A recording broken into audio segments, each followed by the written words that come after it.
Welcome to the Daisy Blue Fashion Variety Show. I am Nancy Blizzard, your host, and my guest today is Jeremy Priest from Knotty Tie. Hi, Jeremy. Hey, Nancy. Thanks for being here. Yeah, thanks for having us.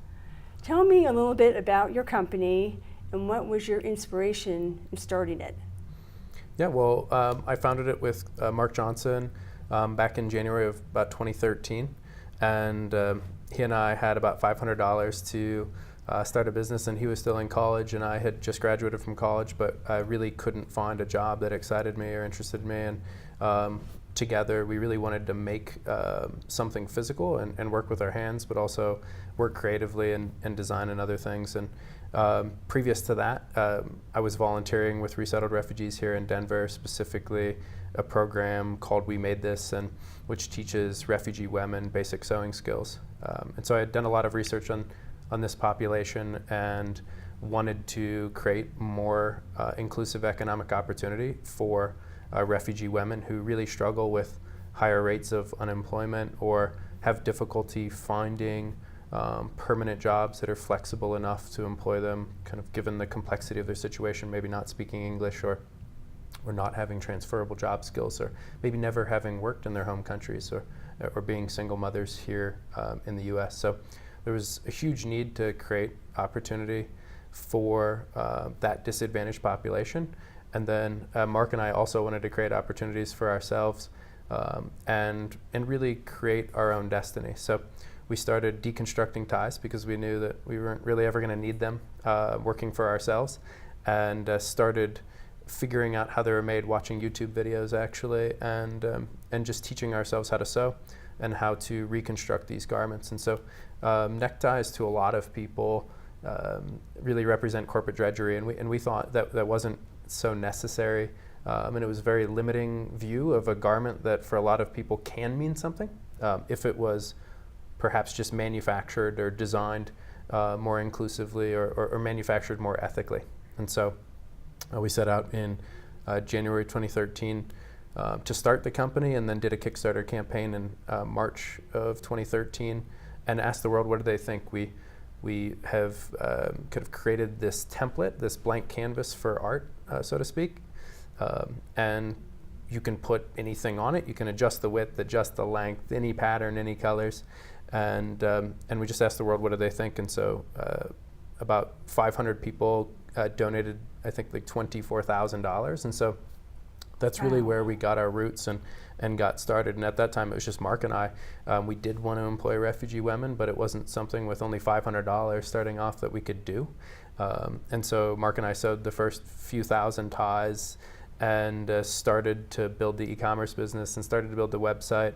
But it was really less of a fashion brand at that time and having a specific design aesthetic, and more about just making it a blank canvas for art and seeing what people would want to do with it. And as a result, we found out that a lot of people wanted to use it for weddings. They wanted to mix and match patterns or to match colors to bridesmaids' dresses, or they wanted an individual tie with corgis on it on rocket ships or something like that. So we really started to figure out who our customers were and who really enjoyed that application and who wanted a tie to be meaningful and for that to be a part of a special occasion or a special event. And so today the company's grown into about 23 full-time staff. We're here in the Santa Fe Arts District at 10th and Santa Fe, and are now laying the groundwork to apply a lot of the principles behind the origins of the tie company to other products in home goods or apparel goods, or using some of our capabilities to support other makers who are also trying to make more ethically manufactured products. We started with organic cottons, and there's a lot of issues environmentally with organic cottons, and then with textile printing, you actually have to kind of coat the fabric with glue to get the ink to bond to it, and so it was organic in its origins. Through the production process, it became less and less environmentally sustainable and conscious. So we shifted last year, about a year ago, from organic cottons to actually making our fabrics from recycled plastic bottles. And so I think I just heard the other day that there's more plastic bottles in the ocean than fish. And so there's an enormous need to find solutions to that waste issue, and so a lot of synthetic fabrics can now be specially milled from those plastics being melted down and then actually extruded into fiber and then specially woven. So the fabric itself looks and feels like silk, but is actually a polyester that's made from recycled plastic bottles. Oh my gosh, you must be so proud. Yeah. How wonderful to do that. Yeah, I mean, it's so much fun. Starting a tie company seems kind of boring, but learning the science behind the printing and actually the milling and connecting this with sustainability and sustainable business practices is so exciting, and it's so challenging.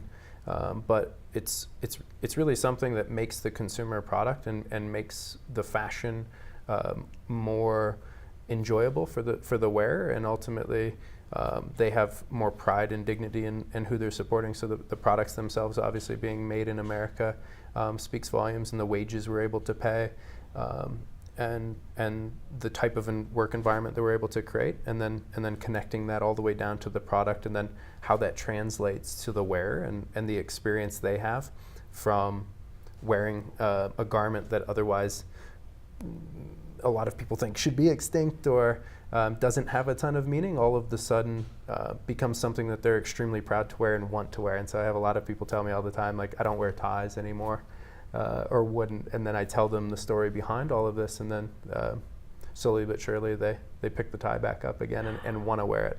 And so Changes their mind, doesn't it? yeah, and it's not, there's a lot of dogma around perceptions that people might have around this product, but we're really focused on making consumer products meaningful in the way in which they're designed and the way in which they're made, because there's really no interest. We don't have interest in just making more consumer products. We want to reinvent consumer products that have just lost meaning over time and give them this fresh start. That's awesome. And that's the fun part of this for us. It's not so much being an exclusive fashion company or trying to have this persona around the luxury of this or anything. For us, it's really about democratization of design and getting people involved in the design process so that they actually have some input into it, and ultimately making them not question where it comes from and ultimately whether or not they should or shouldn't be having this as a part of their wardrobe. And I like the idea of, okay, the customer gets to order a custom tie. They get to pick the design. Yeah. But there might be a customer that says, gosh, I don't know what I want on my tie. Can they go to your website and shop and pick? Do you have a good selection of ties? Yeah,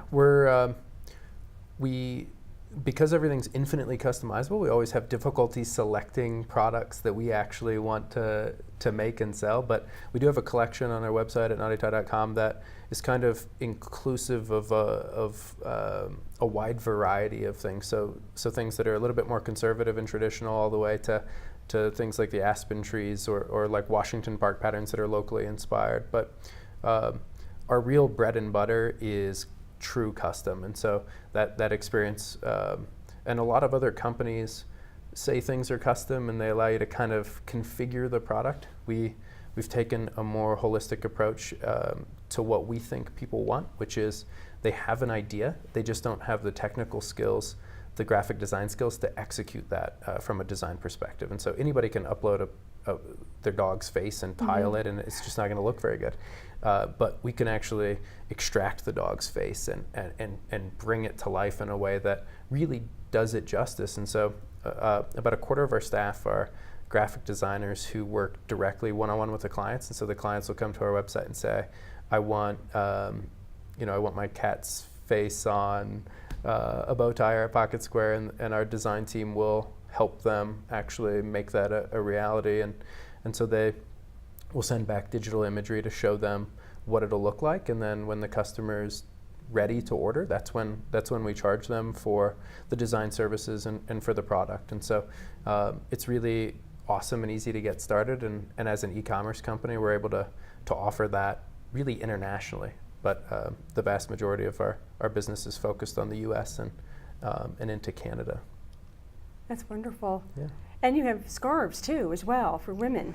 Right. We learned very early on that a lot of our corporate clients, that we were doing ties around the holidays in 2013 for private schools and other corporations and things, and they were saying, well, we want to order 150 ties, but we need 75 of something for the ladies in our organization. Mm-hmm. And so it became very clear early on that we needed to develop some additional products to that product offering. But one of the real fascinating things about how our company's evolved, we kind of built this product which is typically targeted towards men and worn by men. But because of our wedding business, we actually sell the vast majority of our products to women who are making the purchasing decisions for weddings or working with us on the design. So we knew that the base of our clientele was evolving from what was a preconceived notion that it would be men into actually a much larger base of women. And so that's really guiding the future direction of the company's product development. So we added scarves. And it used to just be a heavyweight infinity scarf, and then we've shifted that over time from clients telling us that they wanted something more lightweight to wear in the summer or to wear indoors. And so we still make the infinity scarf out of a really fine crepe, and then we also have chiffon lightweight scarves that we can make into rectangles or squares or different styles for different applications.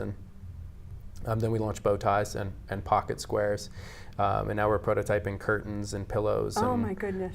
Wall prints. And then we've one of the great things about our business is that as we kind of talked at the start about the refugee wanting to employ resettled refugees, well, now 10 of our staff are resettled refugees from Ethiopia, Eritrea, Somalia, Rwanda, Congo, Iraq, Iran, Syria. So they come from really all over that region of the world and bring with them an abundance of sewing skills. So some of the people are graduating from the training programs at local resettlement agencies who have never worked before and are learning sewing as their first skill, or are transitioning here and need to create this economic livelihood for their family. Others have been master tailors for 30, 35 years or something. So it's a really unique blend of skills that we have available on our team. And so I mean, it's truly a hilarious international family that we've built there that really keeps you motivated and inspired on a daily basis to just keep driving forward. And that's how this became a tie company, and that's how this tie company is becoming an apparel company and a clothing or in a home goods company, and that's how will transcend into a much larger brand in time.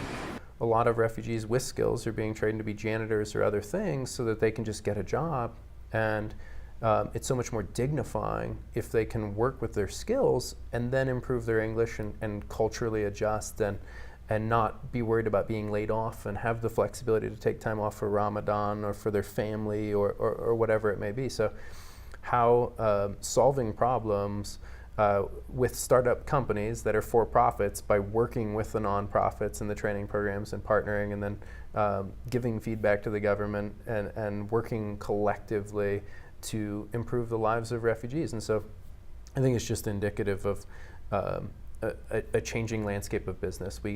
Business can actually help solve society's problem. We're actually prototyping vests and jackets and suiting. So the future of the company is really going to require us to rebrand and to be able to provide not only products for our lady clientele and those that are recently married and into home goods, but also expanding the wedding business and expanding the apparel applications for men as well. Oh my gosh, how exciting. Yeah, exciting. You just keep growing. Yeah, it was. It's kind of crazy when people come back and check in with us after, if they came to the Kickstarter launch party, and then we see them around town and they're all just completely blown away. Most people thought it was a bad idea. and told us that we were making a mistake or whatever, like nobody's going to wear ties or nobody's going to buy ties, and that's just patently false. If you have a unique approach to something that isn't relevant anymore, you can really reinvent it and create a lot of energy around it. But we're not satisfied with being necktie salesmen in this life. So we have a deep desire to expand the products out to make more challenging things, and integrations with technology, but also the more products we make, the more manufacturing jobs that we're able to create, and that allows us to increase the scope and the impact of our social mission and create more jobs for resettling refugees, and ultimately to be more profitable so that we can actually increase wages and add benefits and pay for English language classes in the workplace, and even train refugees to do other jobs within the company. Some want to be fashion designers and can do graphic design or want to do graphic design.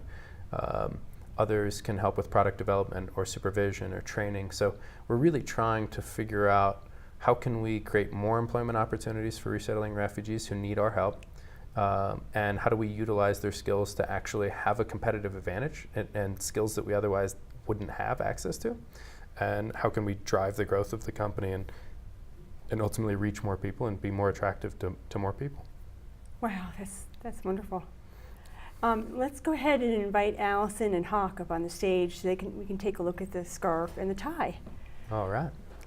Well, Allison's actually a graphic designer with Knotty Tie, and she designed this scarf as part of a neighborhood series. And so we worked with the History of Colorado Museum Library and went through assets from 1865 onward, newspapers to photos and letters. And so we went to 8 or 9 different neighborhoods and sought inspiration from local interviews and from the history assets. And Allison designed this based upon the street art in the Capitol Hill neighborhood of Denver. Wow. Okay. And so it's some of the famous street art near the Buffalo Exchange on 13th.